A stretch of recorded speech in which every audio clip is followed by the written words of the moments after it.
Olá pessoal, seja bem-vindo a mais um episódio do podcast Logística Fora da Caixa.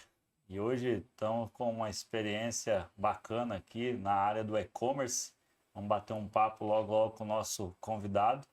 Hoje, uma terça-feira, dia de intermodal, né, Tailã? Terça-feira, quarta-feira, quinta-feira, vai que dia, né, intermodal? Tô pensando em amanhã, Helder. Eu era para Então, ir hoje, mas devido aos contratempos aí, diz que o trânsito tá da terrível onde lá. a gente está para chegar lá na Intermodal tá dando quase 1h30, 2 horas. Então Eu daí vim de lá para cá e tava tá, tenso agora é, também. Então, primeiro dia, a galera ansiosa, né?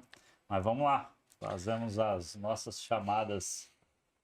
é isso aí, né, Helder? Mais uma semana, mais um convidado. A gente está conseguindo manter a Nossa, periodicidade, né? a A sequência. sequência de publicações, trazendo toda semana convidados legais, bacanas, que contam a sua história. E hoje é mais um. Mas antes a gente sempre tem que reforçar os nossos meios de comunicação, aonde você nos encontra, né? A plataforma principal é o YouTube, onde a gente faz a hospedagem dos vídeos e ali está disponível para visualização e compartilhamento, mas também a gente coloca cortes no Instagram, no LinkedIn e também no Spotify. O Spotify Isso. também, para quem está vindo do trabalho, para quem está indo para casa, consegue ouvir e acompanhar por lá. Então, é sempre importante aqueles comentários que a gente sempre faz, né? Para quem nos acompanha há mais tempo, é curtir, compartilhar, comentar, se inscrever no canal. A gente está faltando aí quantos inscritos? 16 inscritos para 16 mil. nos inscritos para mil inscrições. Então nos ajude aí, né? Queremos alcançar o Whindersson Nunes. É. Nos ajude aí, que é uma meta que a gente está batendo e chega mais conteúdo para todos e muita experiência. Quem acompanha o canal sabe que a gente traz muitos convidados, muita experiência. Muitos amigos comentam que uma aula, né? Porque vem Sim, pessoas com quem eles já trabalharam, chefes, subordinados, enfim, e o pessoal se inspira, né? sim. Bastante gente de bagagem no mercado. Exatamente. Então nós vamos para a nossa entrevista. O Helder, como sempre, vai apresentar o nosso convidado. É Apresente isso aí, aí, Helder. novidade. E o nosso convidado de hoje é o André Simões, gerente nacional de excelência operacional no Mercado Livre. O André, que é a primeira vez que eu tô vendo ele presencialmente, é o cara que me contratou lá no Mercado Livre lá em 2021. 2021. 2021. É, eu bati uma mensagem com ele no LinkedIn, prontamente me respondeu e está aqui hoje para bater esse papo. Muito obrigado, André, pela presença, né, por ter se deslocado. A gente costuma dizer que pelo cachê é sempre uma xícara de água. Ali no final, tu recebe essa xícara com uma foto bem bacana para a postagem, né? Seja bem-vindo aí, vamos bater um papo legal aqui. Obrigado pelo convite, Tailan, Helder. Pô, como você falou, né? Viemos aí no cenário só online, numa figura, conheci o Helder pessoalmente hoje. E para você ver como esse mundo aí dá voltas, né? Vira e mexe, a gente tá Exatamente. se encontrando, o quanto é bom a gente fazer bom relacionamento, boas Sim, conversas, bons bate-papo e esse momento de compartilhar. Isso exato. que é muito importante. Show de bola. A gente tem, né, sempre a ideia de trazer experiências e mostrar para a galera mais nova de mercado que existe uma construção, né? E para que Exato. essa construção seja publicada aqui para, como se diz, para ecoar na eternidade da Internet. internet, a gente precisa saber, né? Quem que é o André Simões? Bom, vamos lá. Eu sou um rapaz, sou paulista, né? Nascido em São Caetano do Sul, né? Tive toda a minha infância praticamente em Jales, interior de São Paulo. Vim para São Paulo muito cedo, tá? Tenho 44 anos, tenho 25 anos aí no mercado, trabalhando com logística. Sou casado já há 20 anos, né? Minha linda que fez aniversário dia 19 agora, Recente. tá? 20 anos, conheço já há 25 anos, tenho uma filha de 16, tá? Nossa princesa lá. E posso falar que vim aí desde o boom, quando começamos ali, né, falar de logística em 99 e tal, né, vim traçando aí toda a minha fase de formação para engenharia, sou tecnólogo em projetos mecânicos, fiz depois administração de empresas, porque eu já vi o outro nicho chegando. Foi aonde eu comecei numa transportadora, né, trabalhando com frigorífico de pequeno porte, desde baixo como conferente, tá? E fui crescendo, fui angariando e conhecendo esse mundo aí, dessa ciência exata mais humana que existe, que é a logística que a gente tem, né? E desde então já são quase 25 anos aí de experiência, trabalhando em grandes empresas, pequenas e grandes empresas, tá? Mas sempre destacando o quanto isso é dinâmico, quanto que isso está mudando, né? E nos últimos, posso falar que nos últimos 12 anos, mudando numa velocidade absurda, tá? O qual a gente tem aí que se adaptar e também aproveitar esses momentos de compartilhar experiências também para agregar mais conhecimento e também desdobrar, desenvolver novos líderes, novos profissionais, Sim. para que a gente consiga um caminho aí, né, de sucessão e com essas pessoas trabalhando sempre em busca do crescimento. Legal, André. Aqui a gente costuma dizer que o profissional ele tem a chance de detalhar para o público aquilo que ele fala só para o RH, né? É verdade. Como é que começou de fato a sua carreira, né? Tu disse lá no início ali como conferente e tal, mas como que foi essa construção, as empresas que tu passou, as funções, até ser um gerente nacional? Legal. Como eu falei, comecei num frigorífico de pequeno porte, um frigorífico paranaense, que tinha acabado de abrir uma filial em São Paulo. Foi onde comecei a conhecer os termos armazém geral, toda essa ponta. Entrei como conferente nesse frigorífico e cuidando mesmo de inventário. Tá? Além de toda a saída, cuidando todo o inventário. Depois passei para faturista, aí já entendendo um pouco do impacto. No mesmo frigorífico. No mesmo frigorífico, né? Onde eu fiquei 2 anos, um frigorífico pequeno, mas que tinha uma parte de alimentos muito considerada, um nicho muito considerado no mercado. O princípio dele era o abate de suíno, mas depois ele começou a fazer produtos acabados, embutidos, né? E concorrer aí com algumas empresas grandes até, né? Para ir com os produtos de qualidade, enfim, tá? Diante disso, fui crescendo como faturista, aí conheci o mundo de transporte, onde eu acabei me apaixonando, né? Toda essa parte de distribuição, toda essa parte de transporte, transferência, veículos, esse boom que a gente teve também de roteirização, tecnologia nesse momento. E fui aí depois passando por algumas empresas, como a indústria de embalagem, onde eu fiquei 2 anos, com planejamento de distribuição. Depois eu passei rapidamente para a Liquigás, que a Petrobras acabou adquirindo. E eu posso destacar uma empresa grande que eu entrei, que foi a Ambev. Aí mudou, Tá? né? Aí foi uma escola. Foi uma escola, né? Lá em 2004, tá? Foi uma escola, logo depois ali daquela fusão, né? Brahma, Antártica entrando, com toda a escola aí, uma cultura muito forte, né? Busca por resultado, aonde aprendi muito sim no ramo de transporte e distribuição, estudo de malha, estudo e planejamento de capacidade, estudo de quais as rotas e áreas de veículos, qual a estratégia de venda, e fui adquirindo esse conhecimento e ganhando muito know-how, principalmente em que a gente chama muito do planejamento de malha, né? O que é isso? Justamente quais são as áreas e tipo de veículos para distribuição, se a gente precisaria abrir outro CD, e isso angariou um conhecimento muito grande que eu fui indicado para tocar um projeto para implantar uma torre de controle, aí já centralizando esse planejamento de malha no início do abastecimento de fábricas e CDs, tá? Uma parte mesmo de controlar toda essa parte de planejamento, e eu fiquei muito focado na parte de execução de transporte. O que a gente queria fazer? Primeiro, qual que é o modo ideal de transporte que a gente deveria? Se era com transportadores grandes, menores, freteiros, se tinha oportunidade com frota dedicada ou não, para poder trabalhar, e como que a gente faria esse modus operandi, né? Desde o produto de planejamento até a execução, que era o nosso principal produto, que era a execução dessa malha.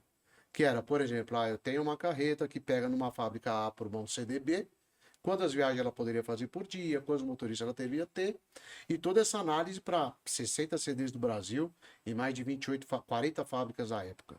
Hoje, a Ambev está aí, tá? Fiquei durante 6 anos lá, e minha última passagem foi justamente numa área de planejamento de novos centros de distribuição, para desde estudar o baricentro, quantos equipamentos, negociar com transportadora, quantos veículos precisava, qual que era a distribuição. E depois eu saí para o outro lado da mesa, né? Para o 3PL, que era a antiga AGV Logística, que hoje é a Solística, né? Hoje é a Solística, onde eu fui, um baita desafio que eu tive de implantar uma gestão integrada de transportes numa regional Nordeste. Eu fui para uma regional Nordeste, fiquei 2 anos lá, baseado em Recife, mas tocando toda a Rota do Sol, que a gente chamava, né? Desde Salvador até Fortaleza, com todas as filiais. E posso citar aí um grande momento que a gente teve nesse movimento, que foi depois que a AGV adquiriu o Grupo Graneiro, o Grupo Gelog, né? Não é uma parte de mudança, mas o Grupo Gelog, com algumas operações de alguns clientes, e um desses clientes era o Itaú Unibanco. E lá a gente trabalhava com diversos multiclientes, né? Desde temperatura menos 180 graus até temperatura seca, né? Então, vários tipos de produtos. E aí teve um plano muito legal que foi a dorme sexta-feira Unibanco, acorda segunda-feira Itaú.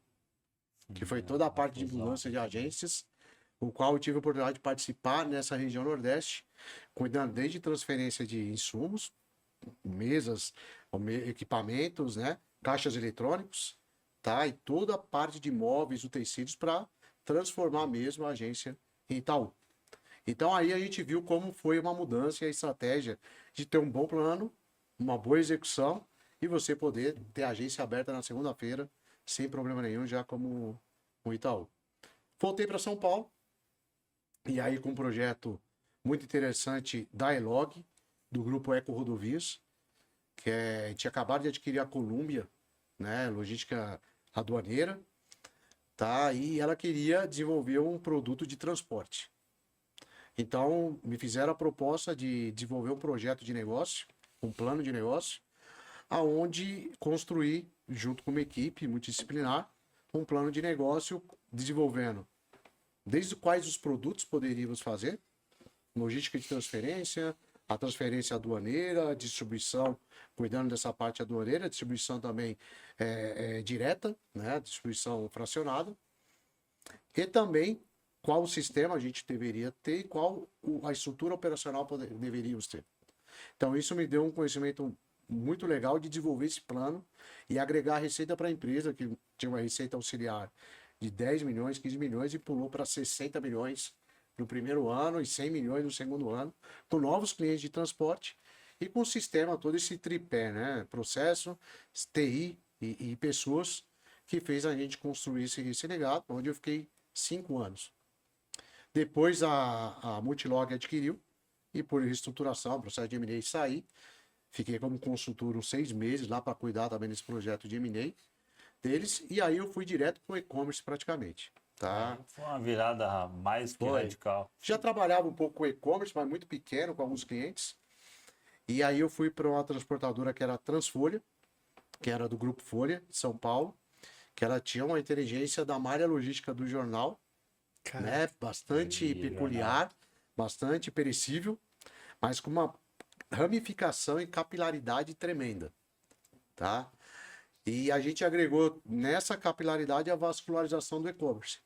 Então a gente já tinha guias prontas, aproveitando a malha do jornal, mas a gente precisava vascularizar isso com alguns clientes e aproveitar essa fortaleza que tinha, que era a capilaridade, mas nosso sistema que era muito bom. O André, só um ponto de observação, né?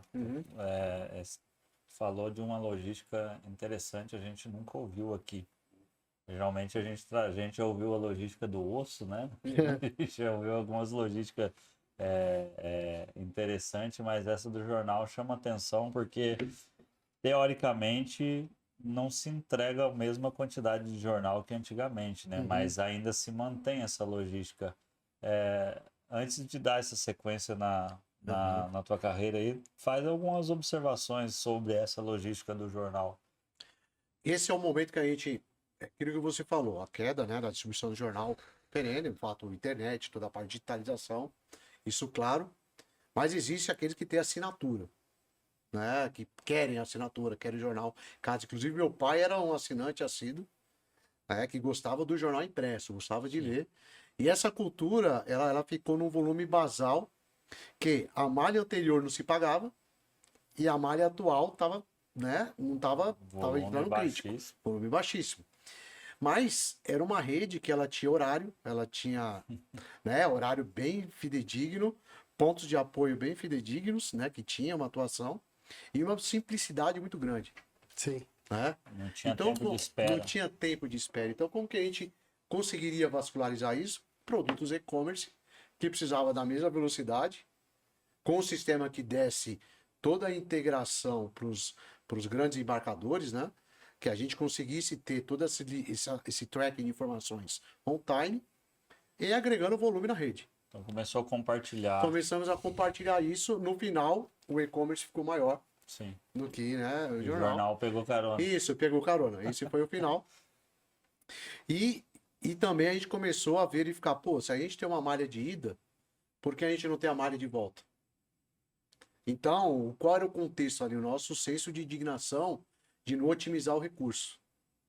Né? Um recurso caro, que é o transporte, é o maior custo, né, de tanto transferência last mile que a gente tem na rede de e-commerce.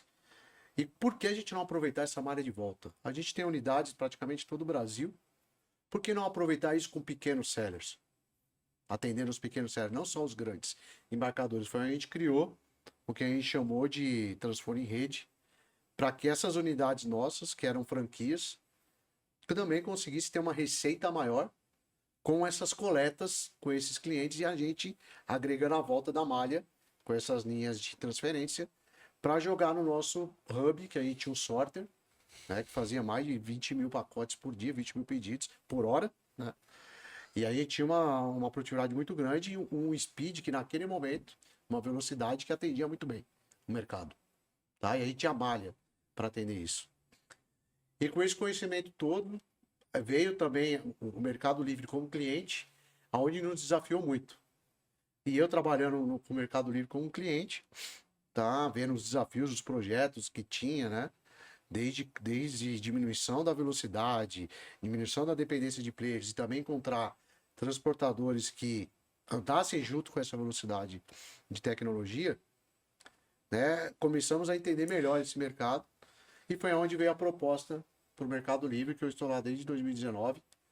Entrei num ramo de expansão muito forte, numa época de expansão muito forte, onde a gente estava com 3 unidades, de 2 unidades fulfillment, 3 unidades de cross-dock e mais 3 unidades de service centers, que a gente chama, que são CDs pequenos para o last mile. E entrei com a missão aí de a gente fechar no primeiro ano com mais de 20 operações e iniciando 2020, que aí veio todos esses desafios, para a gente rampar aí para 50, 60, depois para mais 100.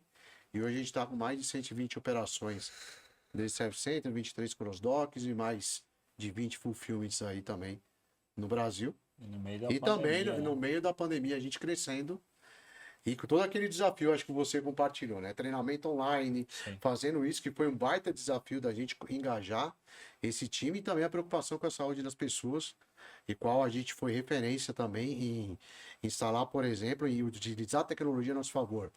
Medir justamente a proximidade das pessoas nas operações pelo celular, né? Como que elas estavam muito próximas, tudo isso.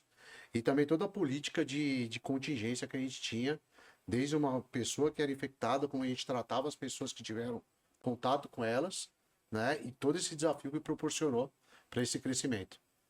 O... Tem uma variação aí legal, né? De experiência e bagagem em setores diferentes.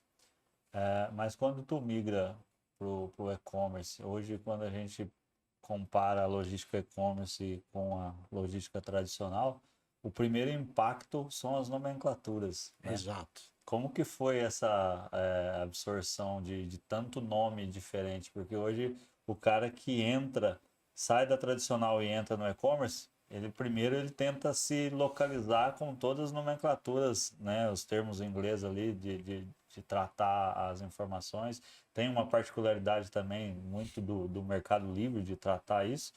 E quando sai, também fica perdido, porque tu precisa se readaptar à nomenclatura tradicional. Como que foi essas mudanças, né? Você estava um pouco habituado, mas Sim. acho que isso sofre um pouquinho de influência, né? Sofre, total. E acredito muito que a empresa que te dá abertura também ao tempo de entendimento desse, Sim, você com humildade, querendo aproximar mais, que isso faz parte também da sua carreira, e você ter essa escutativa e entender, porque realmente é um dicionário de sigla que hoje, sim, qualquer pessoa que entra na minha equipe, a primeira coisa que eu falo, ó, você vai fazer essa agenda de onboarding com esse dicionário de sigla. sim. Não pergunte o que é a sigla, tenta entender o que é O cada sigla, porque conceito senão você dela. não vai imaginar o que que é SPE, o que que é, Steam Out, o que que é Steam In, tudo isso são coisas que a gente no dia a dia a gente vai se habituando. Então muita coisa que eu falo sempre com as pessoas, tanto pares, novos entrantes e também pessoas da minha equipe, não se preocupe com essa pressa de entender tudo tão rápido. Sim, Se preocupe em contextualizar, entender o contexto e participar com cada um tem a sua entrega e entendimento de cada impacto dessa sigla, tá? São siglas de indicadores, mas são siglas que a gente leva sim. no beabá da empresa normal hoje. Praticamente tu tá trabalhando em código, né? É, praticamente em E código. é legal esse lance de entender o conceito do código e não querer entender para que serve o código, né? Ou a Exato. tradução do código, porque tem coisa que de fato não tem tradução, né? Foi criada ali, usou-se um termo, você não sabe de onde surgiu aquilo, mas ele tem um conceito logístico por trás, isso aí é bem dinâmico. Uhum. Eu trabalho hoje com pessoas que saíram do Mercado Livre e aí você fica tentando adaptar, porque tem igual eu disse, o cara que tinha uma nomenclatura enraizada da tradicional e ele sofre para aprender, mas tem aquele que só aprendeu essa linguagem nova e não consegue entender a linguagem da tradicional, né? Isso é muito louco e faz uma diferença gigantesca dentro Faz. de uma operação, né? Faz. Por isso que muito aí, pegando a preocupação nossa muito, principalmente com lideranças e pessoas que estão entrando nas operações, é muito com essa agenda de onboarding para não assustar. Porque realmente, quando a pessoa entra na operação, você teve essa. Principalmente você que, pô, foi na época de pandemia, você tinha que Sim, se virar, tá ali sozinho, só tinha você, e lidando com as situações, várias pessoas passaram por isso. Então vem aí junto, né, a paciência, o equilíbrio emocional e a resiliência também da pessoa entender, calma. Não preciso entender disso aqui agora. Isso aqui não vai me sim, mexer o ponteiro agora. O que vai mexer o ponteiro são essas 4 aqui que eu vou focar para entender o processo, entender, depois eu vou entender as outras. sim, Até para não criar expectativa, até não frustrar. Né? Porque realmente tem pessoas que às vezes perguntam, cara, o que é isso?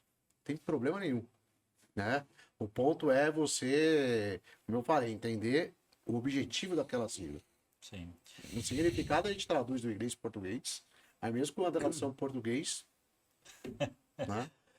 Durante essa tua trajetória, deu para sentir que não foi um impacto tão grande a mudança para o e-commerce, porque ela veio gradativamente Uhum. evoluindo e se adaptando, né? Mas na tua visão hoje, quais as principais diferenças entre a logística tradicional do universo Ambev, por exemplo, que tu trabalhou, para o universo e-commerce? Para o universo e-commerce a gente tem o pilar, lógico, os outros também têm, mas acredito que em contextos diferentes. Mas o pilar de experiência é muito forte e o pilar que é justamente atender a confiança no negócio. Nós passamos por um processo, um período de pandemia, onde a gente avançou do e-commerce de 6% de participação para hoje quase 14, 15%, já projetando 16% do negócio. Isso só se cresce com a confiança Sim, no comprador. Então, quando o comprador compra, pô, vai chegar hoje, essa penetração, ela, que a gente chama de penetração no poder de compra, ele praticamente ele vai ganhando substância, vai ganhando substancialmente um crescimento que você. Hoje já existe um racional para isso, algoritmo que calcula, mas antigamente a gente tinha muito. Cada renda per capita disso, cada compra per capita pode introduzir.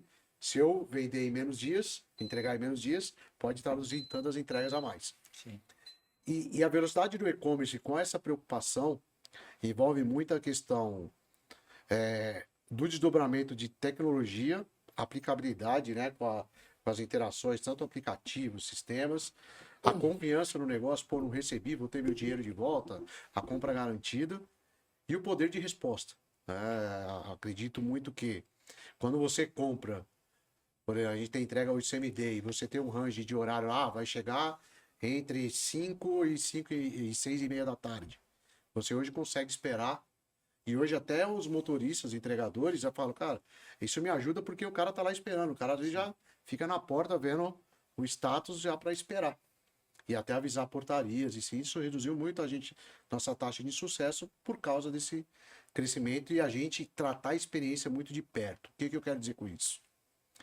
Vários indicadores de experiência traz o nosso desenvolvimento de tecnologia. E não o nosso desenvolvimento de tecnologia nunca é de dentro para fora, é de fora para dentro. Tá? Então, quando eu digo isso, é desde o que? Pô, a questão da aprimorar melhor uma roteirização, aprimorar melhor uma roteirização de coleta, aprimorar melhor o dimensionamento de veículo quando você está fazendo a coleta, um treinamento, tá? Isso, eu volto a falar, o onboarding não são só nossos funcionários, são também nossos terceiros, nossos prestadores, nossos motoristas. Hoje, nenhum motorista começa a exercer uma rota se ele não tiver o onboard 100% treinado. Isso é uma regra de sistema, ele não consegue. Sim. Ele não consegue bipar, não consegue entrar numa operação nossa, não consegue. Então ele tem que ter isso. E fora isso, a gente vai colocando também mais embasamento quando tem alguma mudança de tecnologia e a gente deixa isso muito dinâmico. Então hoje o motorista ele consegue consultar uma plataforma de Learning Hub e treinar em todos os nossos processos. Assim como qualquer colaborador nosso. Tá? Então o que eu vejo muito é esse dinamismo de trazer tecnologia, a questão da escutativa mesmo das pessoas e a questão de processos muito robustos. Por quê? Eu sempre falo assim, para você saber aonde você pode chegar, você precisa saber onde está. Para saber o passo que você vai dar. Então, muitas vezes fala, a gente precisa desenvolver isso. Tá bom, mas aonde a gente está? Quanto que a gente está entregando? Quanto que isso vai ter? Quanto que isso vai mudar o ponteiro, o trend, toda a tendência? Lógico que hoje, 2019, quando a gente começou, era muito o quê? Precisamos crescer. A gente precisa penetrar mais, a gente precisa ter mais penetração, crescer mais e capilaridade. Hoje, a gente já otimiza muito melhor. Então, hoje a gente tem, naquela época, a gente tinha um pacote por rota, que eu posso falar aqui, de 50 pacotes, que era uma dor fazer. Hoje, trabalhando com operações com mais de 100. Por quê? Porque a gente deu inteligência na rota que o entregador consegue fazer, numa parada, 4 entregas. Sim.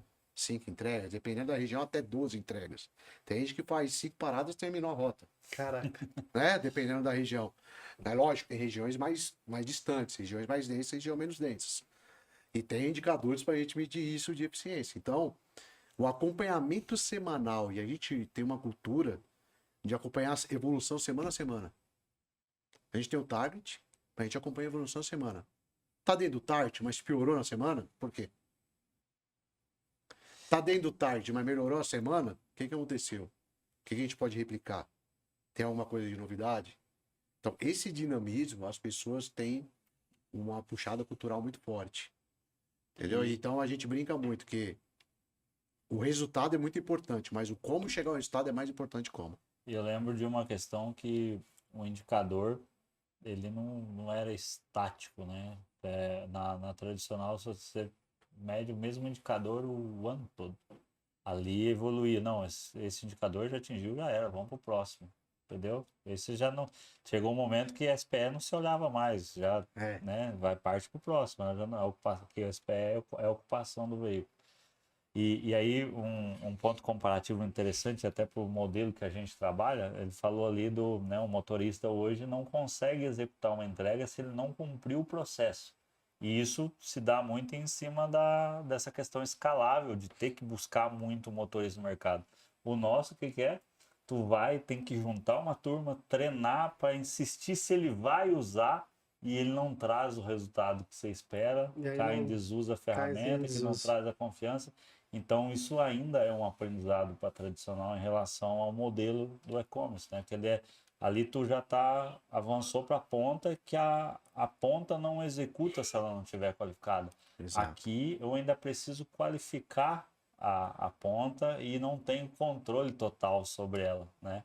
Então, eu vejo que é um ponto ainda de muito avanço, principalmente para a parte da distribuição urbana de alimento, E enfim, para né? você ver a preocupação com esses motoristas entregadores que são também nossos usuários, né, do sistema, porque o feedback dele que eles trazem traz a gente avanços importantes e mudanças, né, no aplicativo, enfim.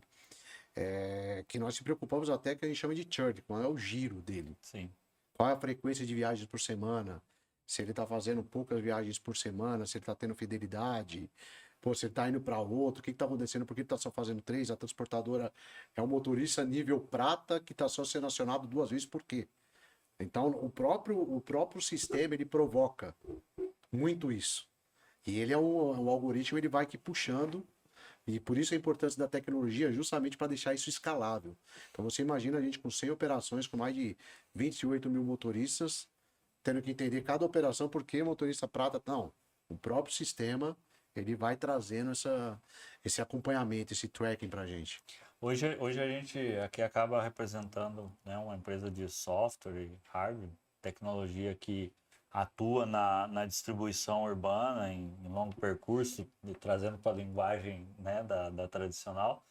E a gente, existe uma flexibilidade muito grande aqui como negócio, que é desenvolver e evoluir dentro de uma operação de acordo com a necessidade de melhorias que vão surgindo e adaptações que a operação vai atendendo, né?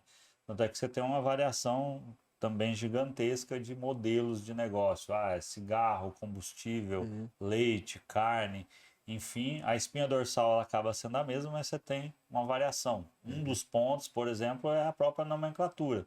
Então, um lugar é retorno, no outro é rechaço, o outro é reentrega, mas a lógica é a mesma. Exato. Na tua visão, e o Mercado Livre ele tem isso, né? Você tem um centro de desenvolvimento na Argentina, em Florianópolis, e eu lembro que eu trabalhei ali com o Lucas, que inclusive deu entrevista aqui para a gente no começo, de estar ali o tempo todo dentro da operação, buscando essas melhorias e ter o desenvolvimento dentro de casa. Na tua visão, qual que é a vantagem de ter isso em casa, de ter um software com flexibilidade e desenvolvimento constante, né?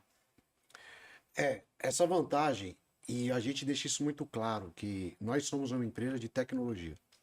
O Por mais nosso, que a o logística nosso seja KINAI, por mais que a logística seja o nosso braço forte, o nosso braço de maior investimento hoje, acho que foi anunciado, né? A gente está anunciando quase 34 bilhões aí, com mais de 13.800 empregos aqui no Brasil, crescendo.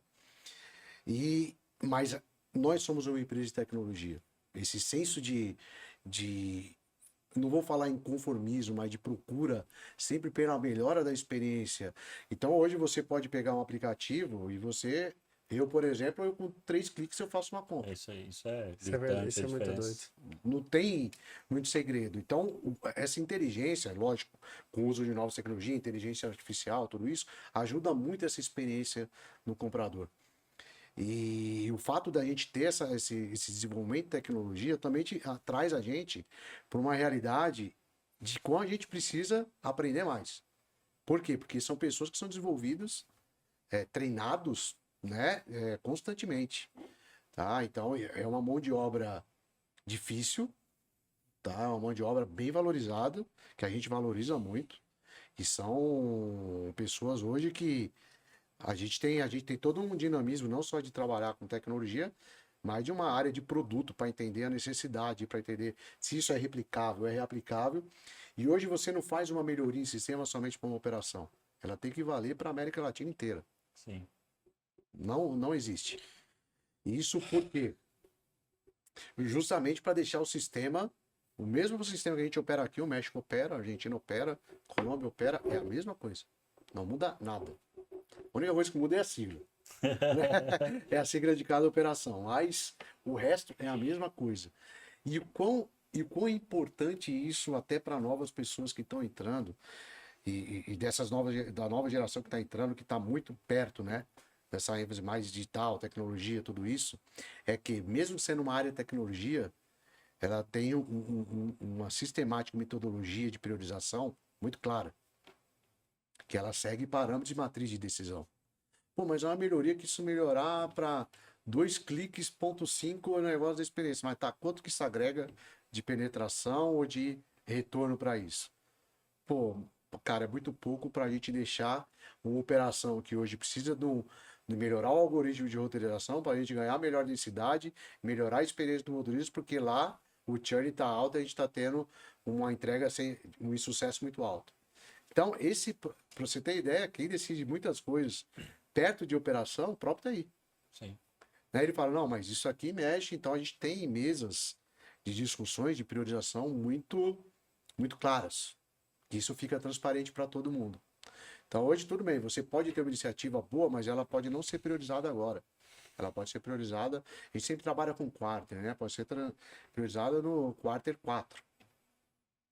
Não fica esquecimento. Fica no roadmap, tudo isso. Sim. Lógico que, se tiver alguma mudança de legislação, tiver alguma mudança documental, que é importante fazer, isso entra na prioridade, dependendo da legislação de cada país. Mas hoje, em 6 anos que eu estou lá, vou completar 7, eu vejo que isso é muito transparente, né, em todas as áreas.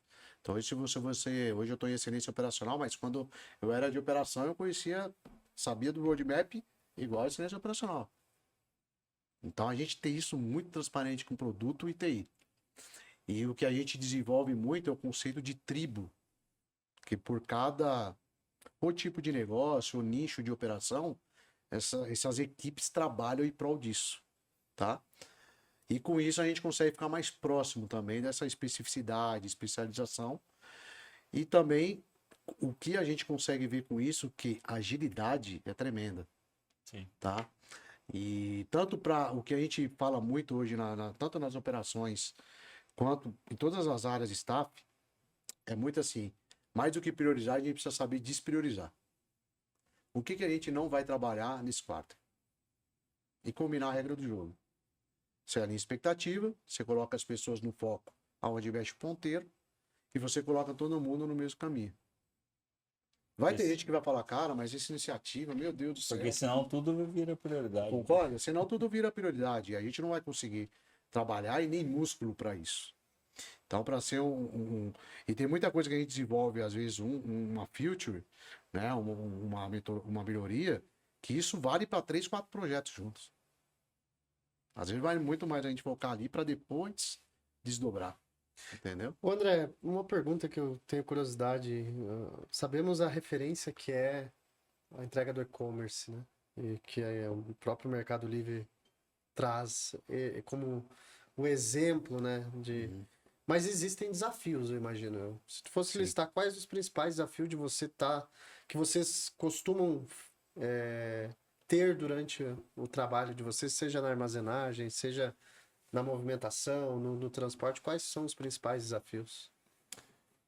Hoje a gente pode listar, o principal desafio, sim, é o transporte. Quando a gente fala de execução operacional, tá? Nós temos um recurso que ele é finito, que é o motorista entregador. E o quão é importante a gente olhar isso? A questão de fidelizá-lo e acreditar que ele pode ter, como eu falei, uma frequência, uma renda, né, próxima do que ele pretende ali, e não está sendo renovado esse recurso. Quando você olha, a gente, nos últimos 5 anos, a gente perdeu mais de 1 milhão de motoristas profissionais. Caraca. Ele deu um boom ali no começo. Isso. Deu um boom, mas isso não se renovou. Então, aquilo de pai para filho, muitos filhos tal, não tem mais. Então, hoje, essa mão de obra, de motoristas entregadores, muito autônomos, né? Muito autônomos, tem motoristas profissionais, mas tem muito autônomos entrando no conceito justamente de uma nuvem de crowdsourcing, onde a gente tem também essa metodologia implantada, que é o motorista que ele tem uma aceitação ali numa nuvem, aceita ou não aceita, ele pode decidir entre fazer uma entrega para o Mercado Livre, fazer uma viagem de Uber ou fazer entrega para outros aplicativos. Mas o mais diferente para garantir isso é a experiência que ele tem.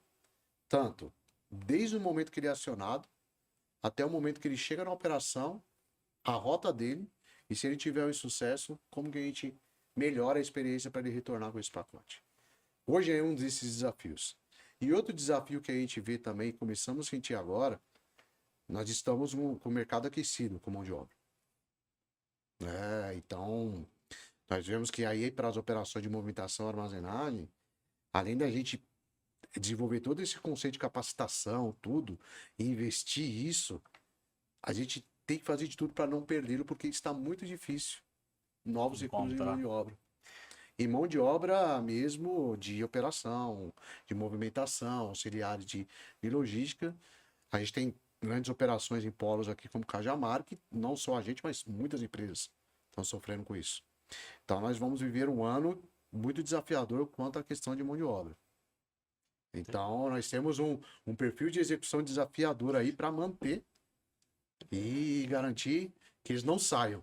Né? A mão de obra é dor em qualquer canto. Pra gente que viveu parte desse universo e hoje está de fora, né, vivendo a logística tradicional, o Mercado Livre é um calo no sapato de qualquer operação em relação, se para você tá difícil essa mão de obra, pro resto do mercado, tu é o dificultador para ele, porque o cara fala assim, vai trabalhar na operação de congelado. Não, o cara prefere ir pro Mercado Livre, né? Lembra quando a gente falou de frota, por exemplo? O dia que o Mercado Livre colocar caminhão 3/4, acabou a operação de outras distribuições. O cara trabalha com refrigerado, etc. Porque você tinha, né, um perfil de veículo que em capital ele era compatível com outras operações, mas quando falava do caminhão 3/4, hoje você vê um monte de caminhão 3/4 fazendo entrega no Mercado Livre. O pesadelo das operações era, meu Deus, eu vou perder frota. E aí fica essa competição entre os negócios diferentes competindo com e-commerce.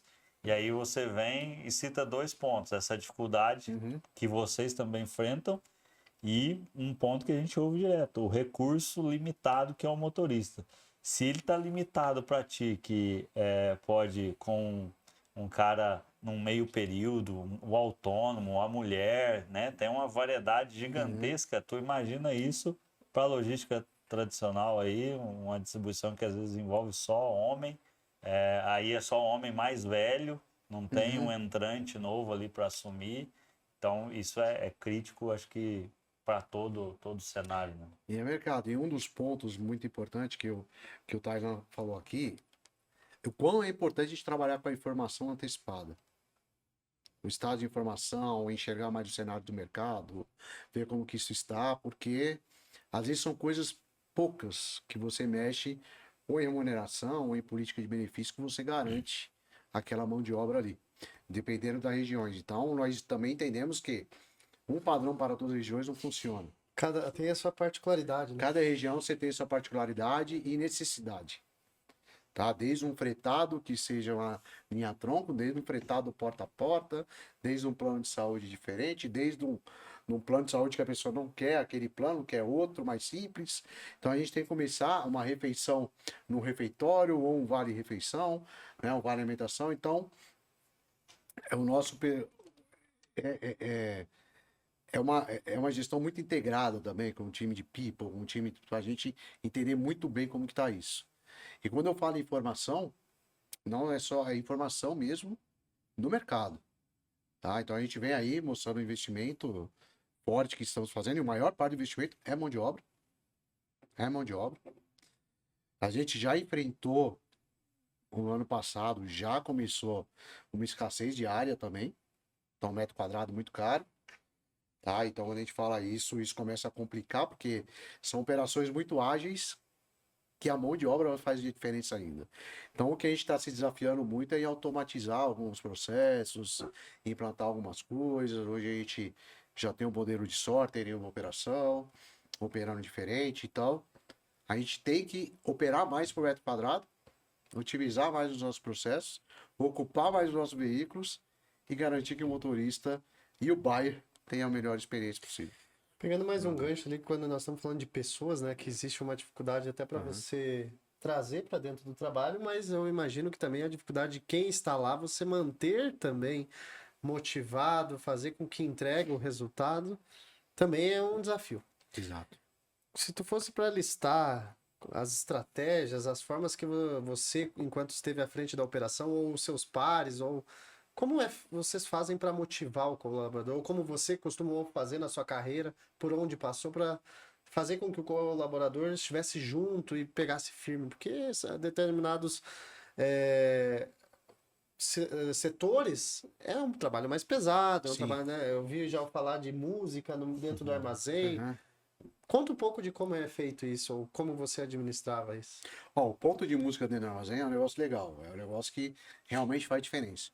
Tem operações que não gostam, tem operações que não vivem, que não dita o vivem sem. ritmo da E operação. dita o ritmo. Se é uma música de igreja, vai de boa. Não, Agora mas, é um pancadão. tem diversos, vamos dizer assim, playlists. Tem Sim. playlist meio misturada, tem playlist gospel, mas isso mexe muito com as pessoas. E para mantê-las motivadas, eu acredito muito, e eu vejo que muitas pessoas trabalham comigo, meus pares trabalham assim também. Qual que é o impacto da sua atividade para o negócio? Qual que é o impacto do que você hoje está fazendo? Você quer isso para você? Né? E quando uma pessoa procura o crescimento, nossa, eu preciso crescer, porque às vezes é isso que está motivando ela, tá vendo outra pessoa crescer, quer crescer rápido. E a gente veio do movimento que muitas pessoas cresceram muito rápido por causa da expansão mesmo. E eu sempre faço uma pergunta, né, para eles. Se pergunta, não, eu faço até uma afirmação. Se preocupa com a carreira, não com a cadeira. Porque a cadeira hoje, eu até falo, hoje você é um ótimo coordenador. Você quer virar um supervisor?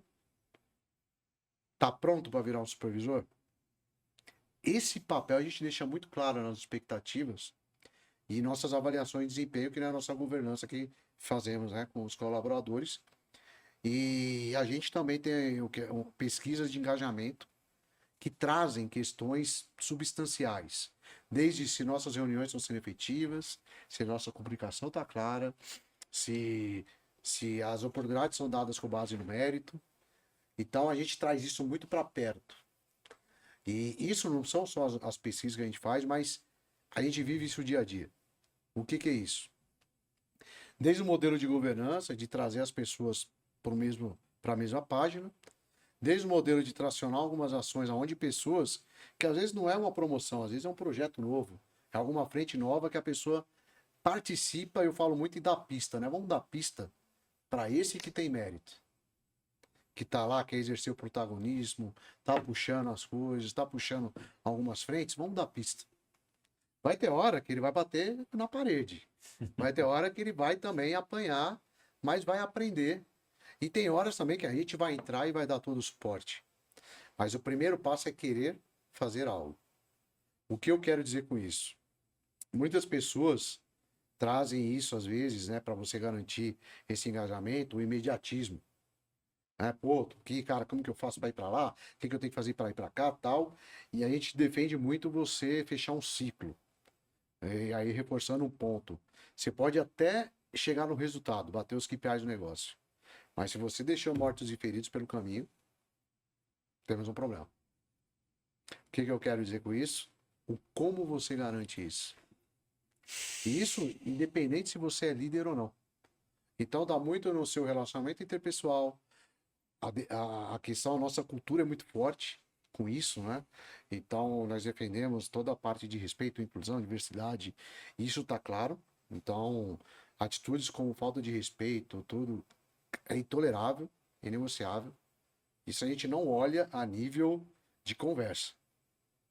Esse é nível compliance, isso é nível até desligamento. Então, nós temos uma política muito clara de código de ética, código de conduta, onde as pessoas conhecem desde o momento que entra. E, logicamente, se a pessoa, desde o momento que entra, porque são apostas que a gente faz também. Tanto a pessoa apostando, né, na entrada, tanto você apostando, né, na pessoa, confiando no que ela está se vendendo ali. Como você diz, né, na conversa com o Pipa, na conversa ali, nossa, aquela pessoa tal. Mas é muito importante quando essa pessoa entra, você entender essa velocidade. Porque se você acelerar, você pode perder a pessoa. Se você postergar demais, você pode perder a pessoa. Então não existe uma receita pronta. Existe sim a transparência ali na conversa e a proximidade. A proximidade muitas vezes não é a presença física, é você estar perto. Então você tem alguns. Não é porque você tem uma área, por exemplo, tem uma área de excelência operacional muito focada em qualidade, desenvolvimento de processos e tal, mas o quão é importante você entender a operação que você está fazendo o processo. Então eu vim de operação, então as coisas às vezes ficam meio claras, mas para a pessoa que está lá hoje pode não ficar tão.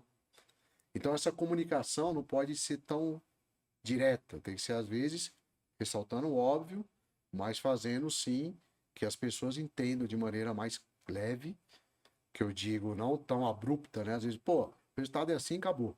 Tem que seguir nessa linha. A métrica é essa, tá aqui, entende? Não. Como que chega nessa métrica? Como que a gente precisa chegar nessa métrica? Esse resultado se chega assim, se fizer isso. Então, junto com os indicadores de controle, a gente tem os índices que a gente chama de verificação.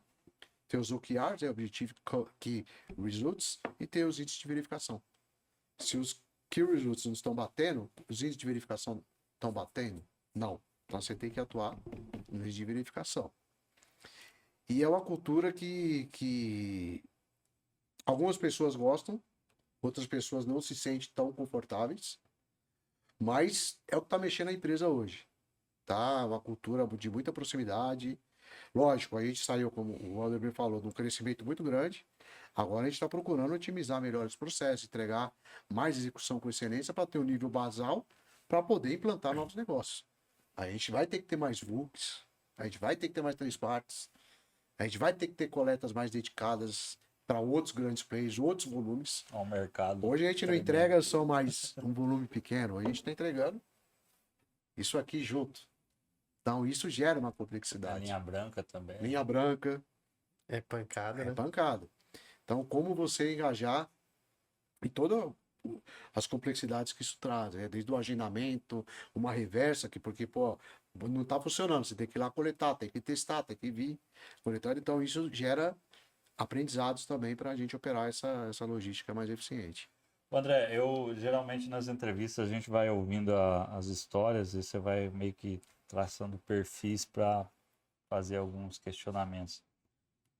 O teu eu vejo muito legal aqui para a contribuição da bagagem mesmo, os comparativos, né?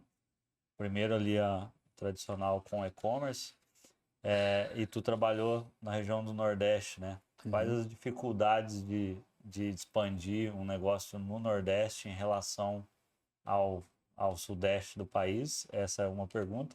E a segunda em relação a essa saída de operações e olhar o negócio como um todo, na excelência, né? Porque operação tu tem que entregar resultado, a execução é a pauleira do dia que não acontece, e aí do nada tu vai flutuar ali, e muito bem dito, né? Tu conhece o negócio, então tu sabe onde poder atuar e melhorar, por mais que tenha que fazer pessoas aprender sobre aquilo, porque às vezes tu olhar por cima sem entender como acontece lá embaixo não tem tanta clareza para tomar uma decisão, né? Exato. Mas existe uma diferença gigantesca entre flutuar ali por processos e a execução operacional. Então, teoricamente, a gente tem 3 comparativos aí da tua carreira que contribuem bastante. Se você puder completar sobre esses Sim. 2 pontos. Quando eu fui para o Nordeste, eu fui no ano ali de 2010 a 2012.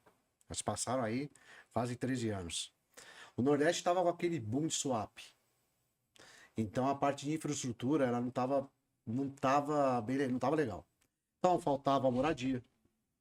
Então custou o aluguel lá em cima.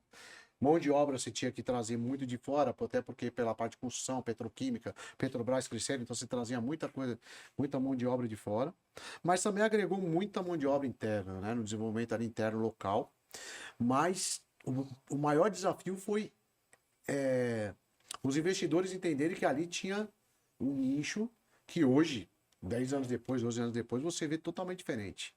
Tá? Então você vê novos armazéns completamente tecnológicos, com AAA de classificação, né, que é justamente para falar de energia, qualidade, a questão de eficiência também. Localização bem clara, mas ligando isso, depois de 12 anos que eu tive também a oportunidade de gerir as operações Nordeste pelo Mercado Livre, o nosso desafio era ainda, numa região geográfica tão grande e capilar, você encontrar ainda infraestrutura de áreas e também parceiros para garantir aquela execução. Então, junto com isso, para você ver a nossa agilidade, compartilhando essa experiência, nós criamos o conceito de Transit Point, tá? Que era justamente saindo de uma unidade nossa para uma unidade do parceiro e de lá, já com a rota pronta, fazer a distribuição. Então a gente roteirizava, fazia todo o sorteamento, mandava numa transferência, de lá ele carregava no carro e saía. E isso, no Nordeste, foi o grande desafio, o que a gente chamou de Domina Neno. Tá? Por quê? Porque a gente tinha, praticamente atendia as capitais, né? A Rota do Sol ali, em uma penetração muito baixa, tá? E hoje, para você ter ideia, a gente desenvolveu isso com uma equipe de TI, uma pessoa de TI, 2 pessoas de operações, 3 pessoas de operações. Numa sala, numa conversa que a gente precisava desenvolver um modelo diferente para poder escalar. Essa pessoa de TI, depois do desenho de diagrama de negócio que a gente fez no Flipchart, ainda, ele pegou aquilo, dobrou e falou: em 2 semanas a gente conversa de novo. Eu vindo de fora, né? Falei, cara, 2 semanas nada, esse negócio vai demorar pra caramba. Em 2 semanas ele trouxe uma solução prévia. E outro negócio que eu sempre falo lá, que a gente idealiza rápido, testa muito rápido e corrige mais rápido ainda. Então ele idealizou rápido, implantamos rápido o conceito, tá? Aprendemos muito rápido ali e corrigimos muito rápido, tudo sistematizado, tudo isso. E hoje o Nordeste, para você ter ideia, 42% do volume praticamente é feito nessas operações, justamente para a gente ganhar capilaridade. E a regional, que posso falar com vocês, que foi a que mais cresceu, tá? Em volume, em experiência e confiabilidade no negócio. E aí eu começo a imaginar, cara, será que o problema é a infraestrutura? Será que o problema não é acreditar em alguns conceitos de diferença tecnológica, diferença de parceria, diferença não? Porque esse desafio tecnológico não é só a parte do aplicativo, sistema lá. É o desafio de você questionar o status quo do negócio.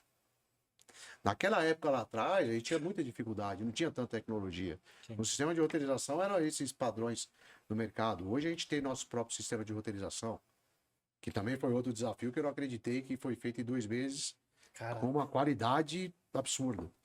E hoje a gente não vive sem, entendeu? Então, temos um plano de contingência? Temos, mas esse é o que garante o nosso negócio.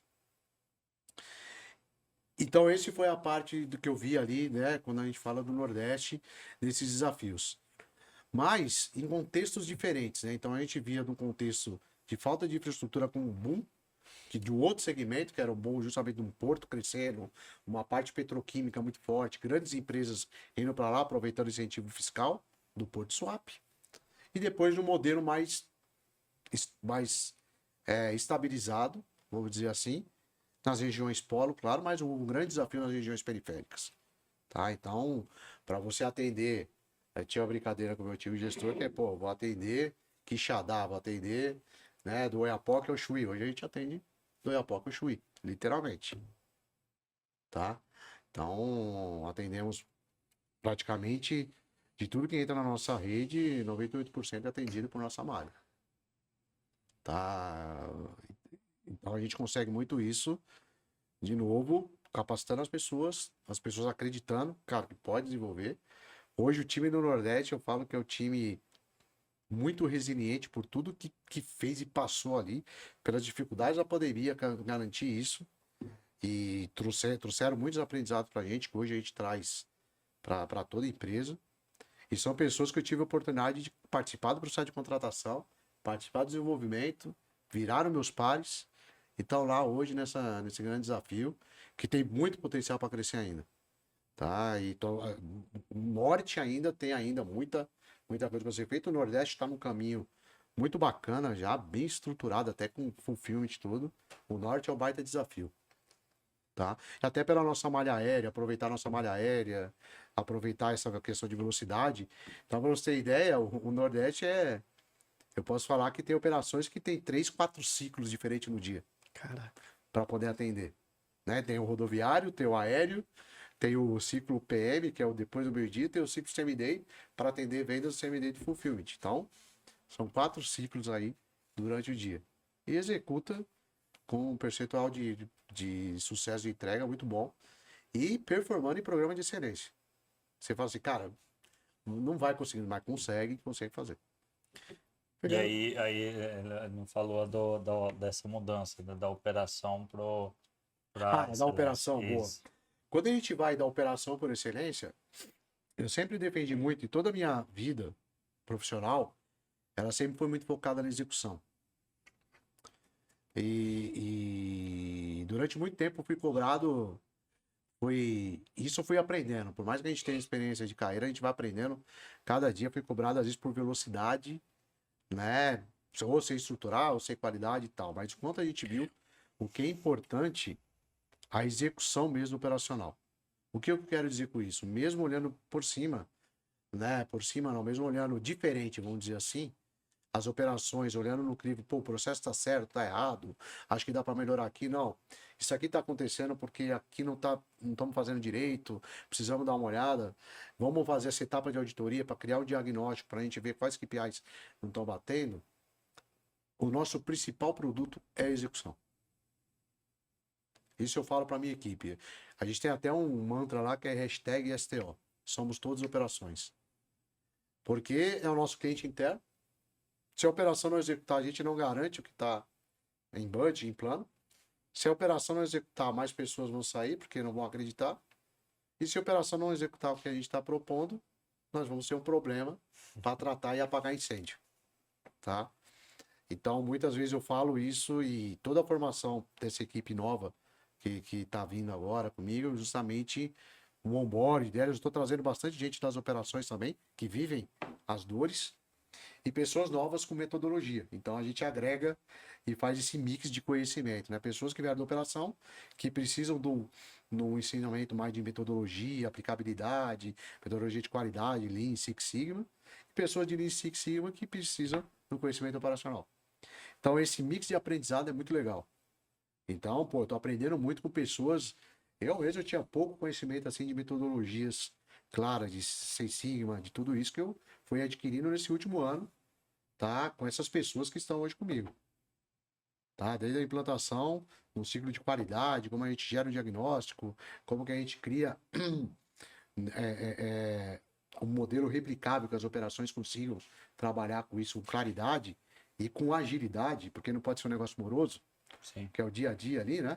Lógico, quando você identifica que é algo estrutural, você traz por uma questão mais que a gente fala de estruturante mesmo. Outras pessoas na mesa, quando a gente discutir melhor, um brainstorm, gera todo um patamar.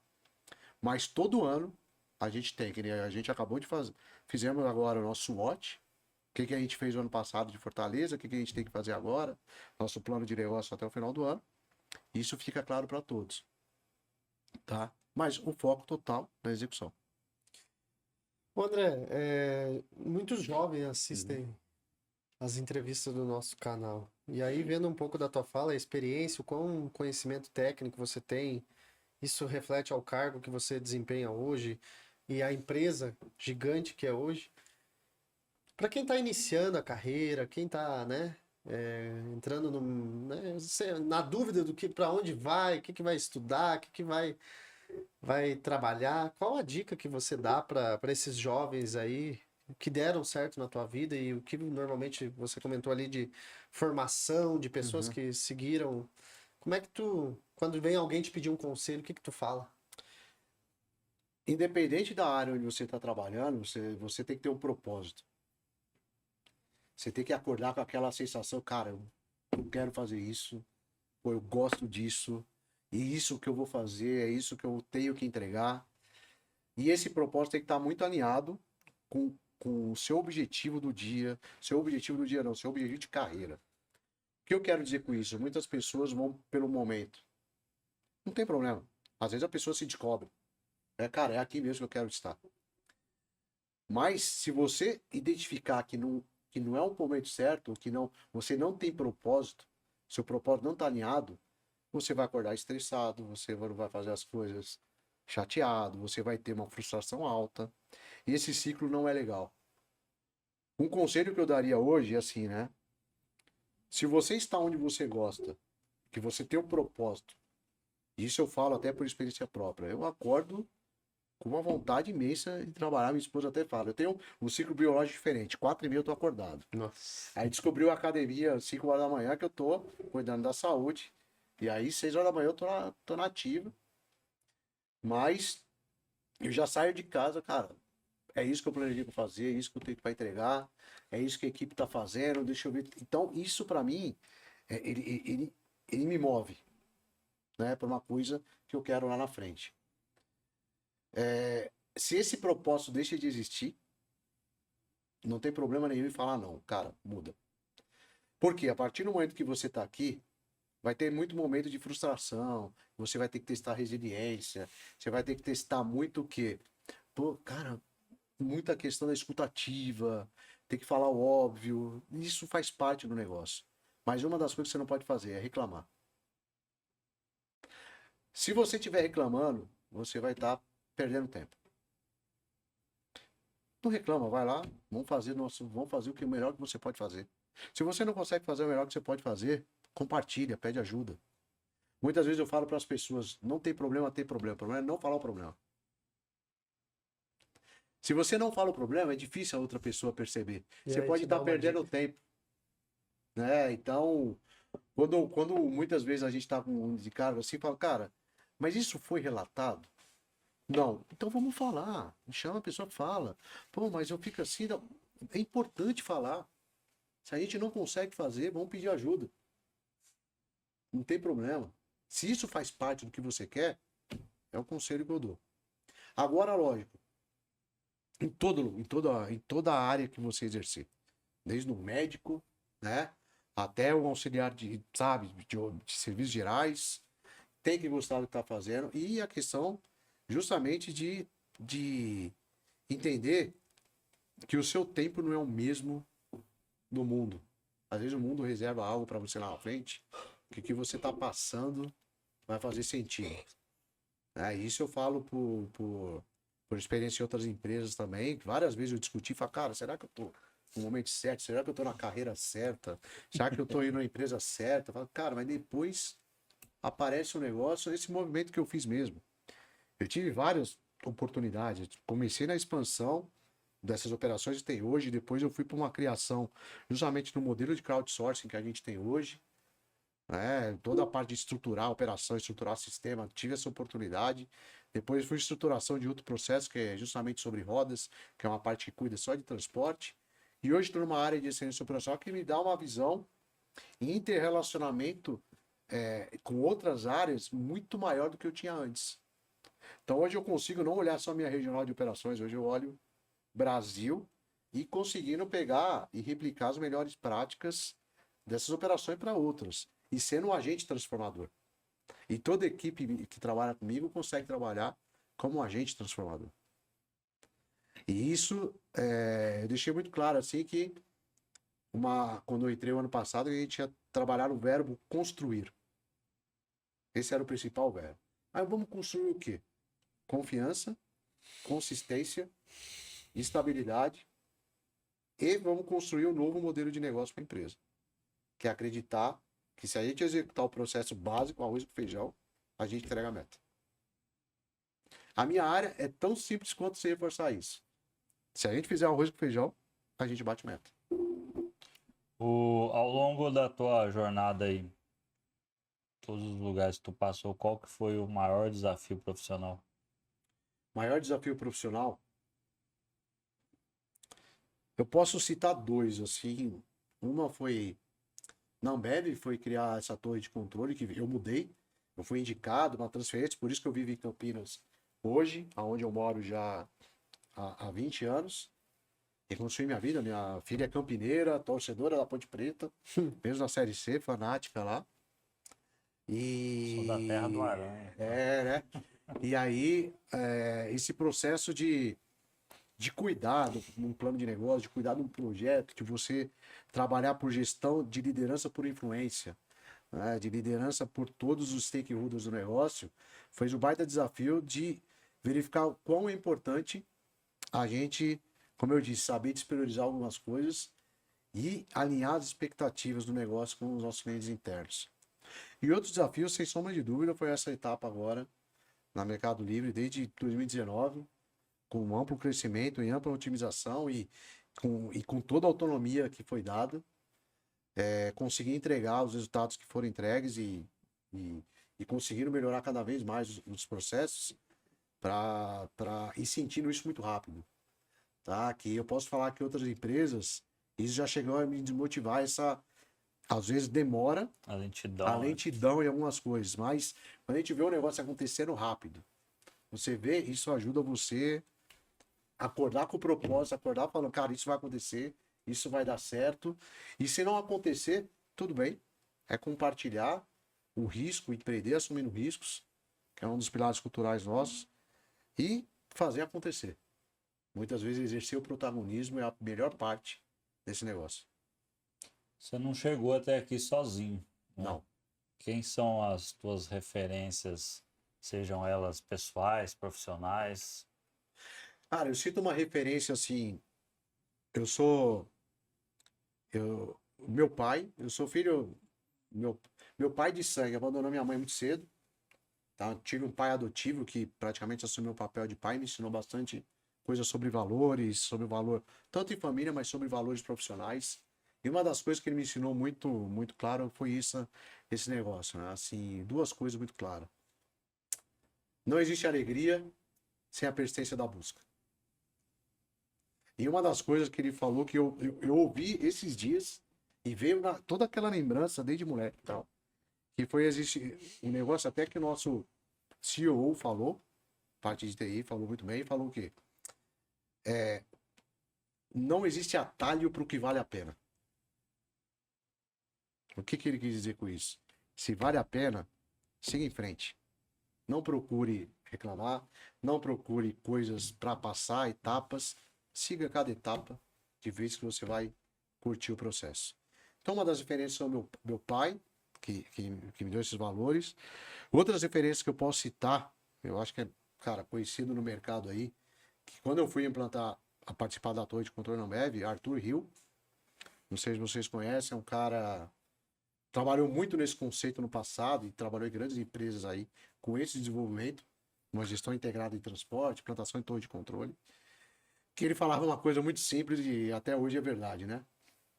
O processo de transporte é coleta a caixa marrom, armazena a caixa marrom, movimenta a caixa marrom, carrega a caixa marrom, entrega a caixa marrom. Simplifica. Agora sim, o desafio é qual a informação você precisa para cada etapa dessa. Esse é o desafio que vai fazer a diferença no mercado. E outra referência que eu posso citar, muito claro agora, cara, foi... Cara, eu vou falar um negócio assim, vocês vão não acreditar, é minha filha.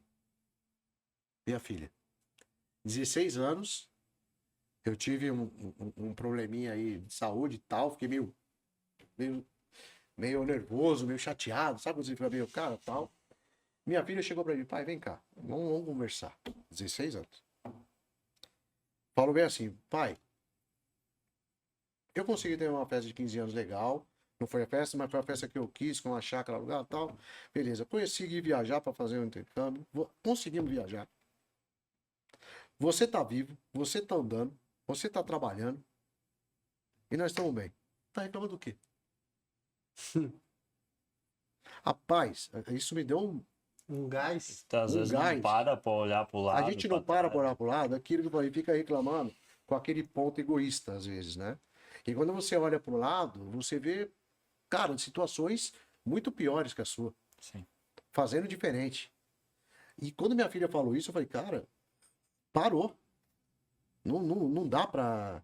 E isso eu colaboro muito e compartilho muito com as equipes também. Falo, cara, tem sentido esse nível de reclamação que a gente tá fazendo? Tem sentido falar que pô, outra área não está entregando? A gente entendeu a dificuldade? Vamos com calma, acho que a gente precisa acho que mais do que conflito sempre vai existir, né? O que não pode ter é confronto. Um conflito é bom, às vezes do conflito saem situações que você, cara, achamos a solução. Mas o confronto você tem que evitar. E aí, lógico, depende muito da sua senioridade, seu equilíbrio ali, pra você, no momento, falar, opa, acho que a gente não vai chegar a lugar nenhum, vamos parar aqui, vamos ter outro momento, fazer isso em off, em outro lugar, então. Mas, a velocidade das coisas, como eu falei, às vezes não é no seu tempo. Tem o tempo pra você. E quem tem fé, dependente da fé, sabe qual pode ser o seu tempo, tá? Então, são essas 3 pessoas aí que eu posso falar. Qual que é o nome da sua filha? Gabriela. Gabriela. Ô, André, nós estamos aí já para 1h15 de Nossa, já, bate-papo. cara? Passa rápido, Passa você fala rápido, bem e aí o assunto prende, né? Normalmente a gente faz algumas perguntas no final, essa é uma delas que o Helder fez, mas é uma das últimas perguntas que eu tenho para te fazer o que o André pensa em deixar de legado para quem trabalhou com ele, ou para se alguém... Ah, quem foi o André? Quem é o André? O que você gostaria de ser lembrado? Cara, o legado que eu procuro deixar é a formação de sucessores. Como formar sucessor, como formar pessoas, como ajudar no desenvolvimento de pessoas. É muito gratificante quando você vê pessoas crescendo e se tornando gerentes, se tornando supervisores, que começaram com você lá de trás. Eu tenho casos que começaram no operador logístico, hoje estão como líderes, né? E acompanhei esse processo. E um ponto que eu deixo muito de claro que esse legado para mim é o que me deixa satisfeito. Mais do que uma posição, mais do que um cargo, às vezes, pô, dependendo da senioridade, né? Lógico que faz diferença e tal, mas o que me deixa muito satisfeito é esse legado ser deixado. E pessoas que acreditaram no desafio, acreditaram em você e acreditaram que, cara, vai acontecer. Teve pessoas que falaram, ó, cara, eu não quero mais, eu quero sair, porque, pô, não tá chegando. Eu falei, bicho, calma. O que você quer? Eu quero seguir, faz o seguinte, ó, começa a fazer esse bate-papo com essas pessoas, começa a apresentar mais algumas coisas, começa a se expor mais. E uma das coisas que eu sempre falo, né, pra eles, eu falo assim, vocês têm que ter, junto com esse discernimento, vocês têm que entender também o seguinte, a gente compra do último que vende. Então você pode ter uma ideia mirabolante. Se outro teve a mesma ideia que você, vendeu mais estrutural, vai ser comprado. E não adianta você ficar questionando porque o outro fez. Fez. Faz parte. Entendeu? Mas às vezes, junto com esse discernimento, você tem que ter time. Essa percepção de time, de tempo. E esse legado que eu reforço muito com a equipe. Falo, não deixa a bola pingando, aproveite. Né? Porque esses momentos podem fazer diferença lá na frente. No momento de a gente precisar de alguém que tem esse protagonismo, que tem isso. E eu vou ser aquele cara que vai ajudar. Eu gosto muito. A gente tem momentos que a gente chama de calibração na empresa, que faz parte do desenvolvimento, né? Eu gosto muito quando eu chego numa mesa de calibração, eu só falo o nome. E a posição que eu tô preterindo para aquela pessoa. O resto da discussão ficou com os outros. Defendendo. Assim como eu já cheguei e falando, teve pessoas que, ó, ponto de atenção aqui, eu não vejo isso. Tá bom, mas por quê? E são pessoas que passaram por aquilo e estão hoje num lugar melhor. Às vezes nem dentro da empresa, em outras empresas também, tá? Então é isso que eu vejo que para deixar de legado para as pessoas. Não esqueçam de quem está trabalhando com você. Independente se é seu direto, seu par, seu gestor, seu diretor, esse mundo dá voltas. A gente está se encontrando depois de quanto tempo? Sim, com certeza. Amanhã, Tainá, a gente pode estar se encontrando aí. Tô vendo aqui a empresa, tem várias coisas aí que pode se agregar lá na frente. E a gente é um mundo que vira e mexe está se encontrando, seja numa intermodal, seja num evento, seja tudo. E esse compartilhar experiências, cara, que faz toda a diferença. Network. Com certeza. Show de Show de bola. bola. Foi muito bom Legal. a entrevista. Eu particularmente aprendi bastante. Você é um cara que fala muito bem. Parabéns aí pela carreira, pela experiência. Acho que foi uma aula. Muito obrigado aí. Não sei se Obrigado, vai ter mais Tainá. Vocês têm Com mais certeza. alguma pergunta? Não, Acho é que... só agradecer o André aí de ter vindo, né? Obrigado por ter me contratado. Foi curta a experiência, mas foi fantástica. Carrego isso para minha vida. Agradeço ter se deslocado, ter vindo, ter aceitado contribuir com a tua história, muito rica.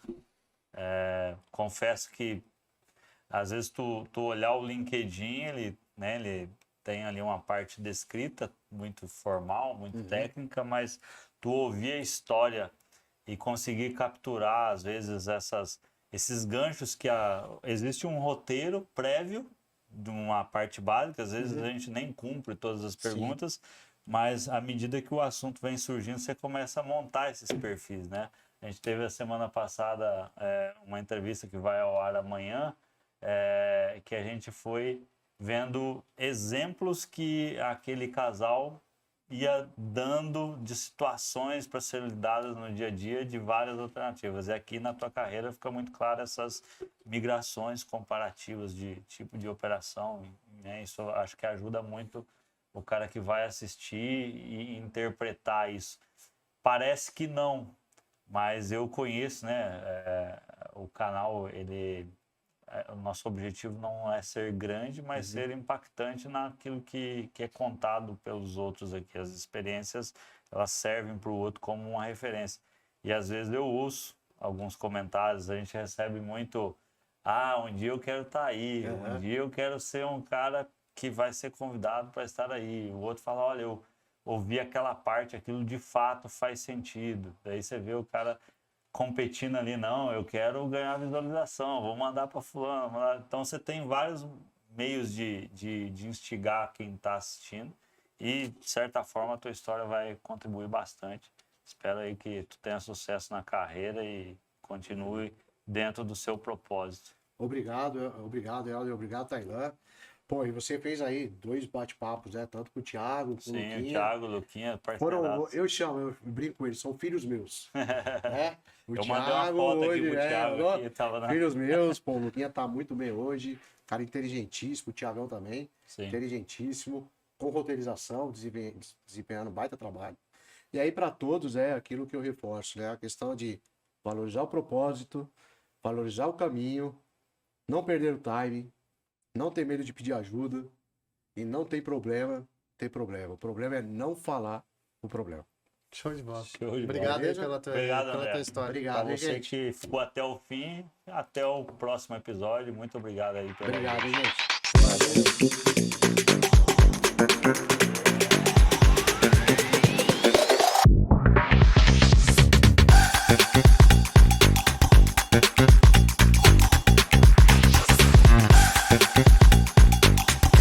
Valeu.